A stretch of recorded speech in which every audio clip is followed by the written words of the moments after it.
Today I'm going to give you a quick tutorial of how to get to Student Research and Context, the database that we use here at Parkview. Over here, I'm on the Parkview website and I'm going to click on the I in middle. This is going to bring me to the LibGuide. Under the Social Studies department, you're going to notice that there are quite a few tabs. We're going to go down to the last one for Mr. Thompson's World War II research. When we're on this page, on the right-hand side, I have a couple different databases, but I'm going to focus on Student Research and Context. Some of the topics that you're going to be researching today, most of the information will be found in the database. Some will also have additional information in the World Book Online. I'm going to type in right now Pearl Harbor as one of my topics. Because I'm in the school building, I will not be required to put in a password.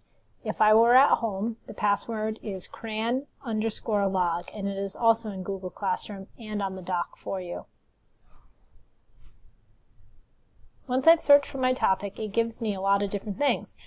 Part of what you need to really look at is that there are 806 magazine results. That's probably way too much for us to go through in this term. They have some reference results, meaning it comes in out of different encyclopedias. They also have some biographies, images. I'm going to stick with magazines for now, and I'm going to scroll on down. This is where I think that you have an opportunity to really narrow stuff down. I like to use Content Level Basic.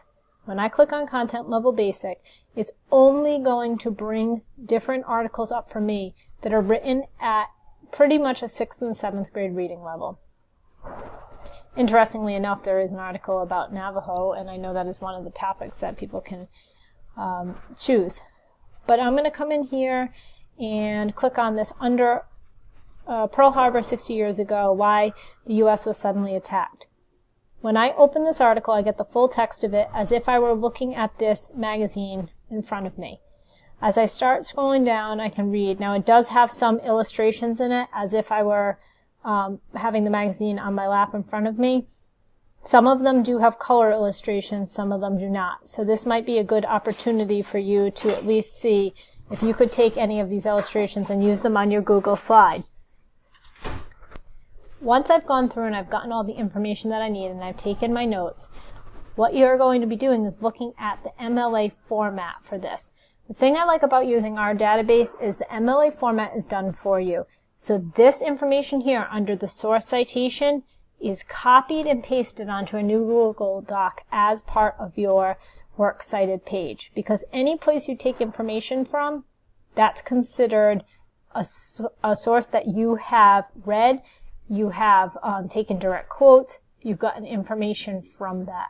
So we need to let Mr. Thompson know where you received that information from. So I would copy and paste this into a separate doc. The other thing that I want to point out to you about this database is that I can send it right to Google Drive. If I'm logged into Google Classroom or logged into my Gmail account, once I click Send it to Google Drive, it is going to put it in an orange folder in my drive so that I can refer back to all the articles that I've been looking for.